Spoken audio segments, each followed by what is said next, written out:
Ok. Ici c'est Riley. Bienvenue à tous sur cette première revue de presse by Jama, la revue de presse qui te donne des infos entrepreneuriales africaines et panafricaines. T'es au bon endroit, mais là je sais ce que tu te dis.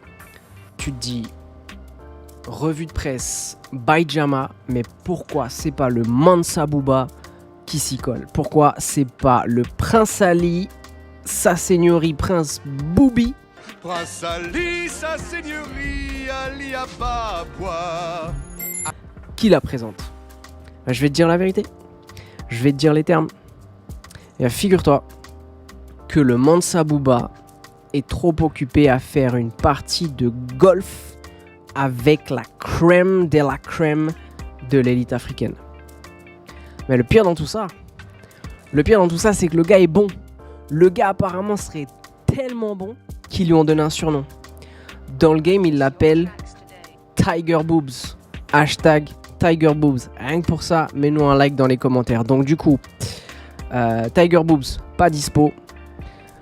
C'est pourquoi c'est le stagiaire qui s'y colle. Vas-y, balance le générique.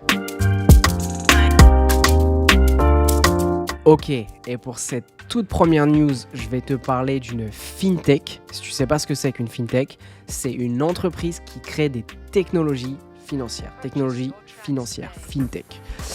Et cette technologie financière, elle a été créée par Abdoulaye Bari, un entrepreneur guinéen basé en France, comme Booba. Et le but de cette fintech qui s'appelle IMO, c'est de mettre en place un système de transfert d'argent entre l'Europe, l'Afrique et la France. Et le concept, il est super simple.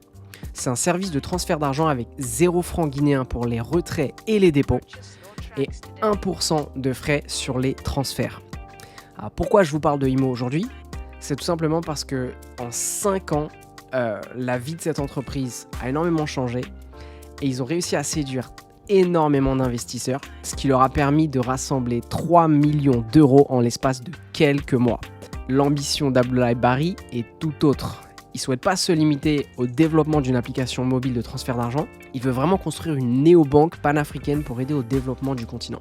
Le PDG nous dit « Nous avons l'intention de construire une entreprise durable qui répond à des besoins réels et améliore de manière substantielle la vie de nos clients, avec l'ambition de transformer le quotidien de plus d'1 milliard de personnes en Afrique et de construire un champion africain de la finance. » Voilà, ça c'est IMO. Si vous souhaitez en savoir plus, je vous le mets en commentaire, ou en description plutôt.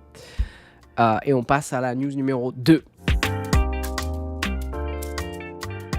Et news numéro 2, j'ai envie de vous parler du fondateur du Uber Eats à l'africaine, Trésor Mompi. Alors Trésor Mompi, il est né au Cameroun. Il arrive en France en 2009 pour poursuivre ses études. Et après quelques mois passés en France, il fait un peu le même constat que les autres Africains, c'est que les plateformes de livraison de repas manquent cruellement de plats africains. Des trucs un peu de chez nous, des trucs un peu gourmands, colorés, savoureux, appétissants. Pour faire découvrir un peu ces spécialités venues d'Afrique, il décide de créer cette plateforme qu'il appelle Afro Eats.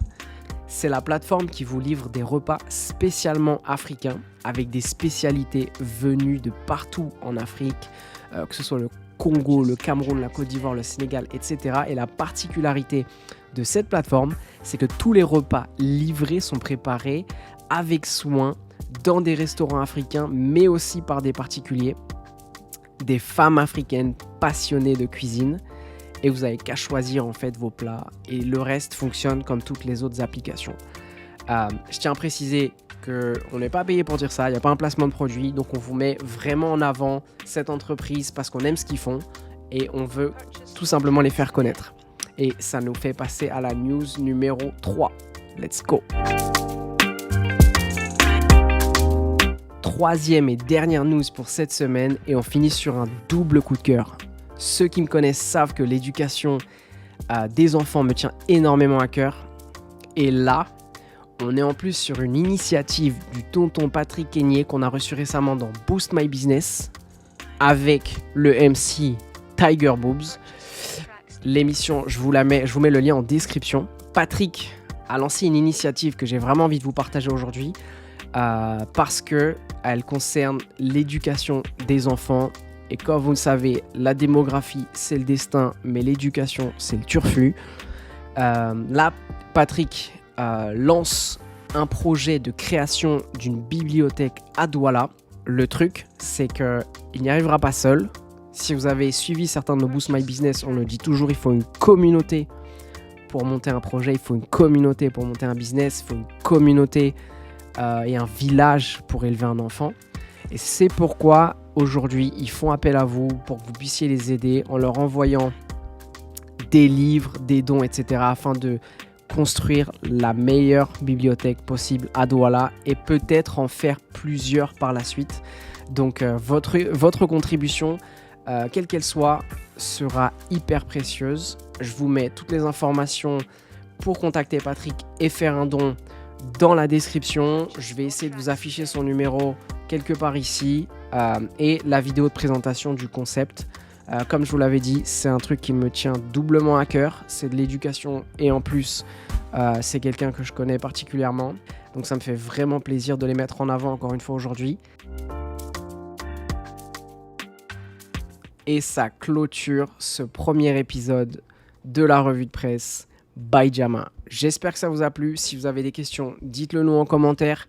Si vous avez aimé, mettez-nous un like. Si vous n'avez pas aimé, envoyez la vidéo à ceux que vous n'aimez pas. Ça nous fera des vues en plus. D'ici là, vous aurez peut-être le retour du Mansa Booba, mais pour l'instant, il s'appelle Tiger Boobs. Générique.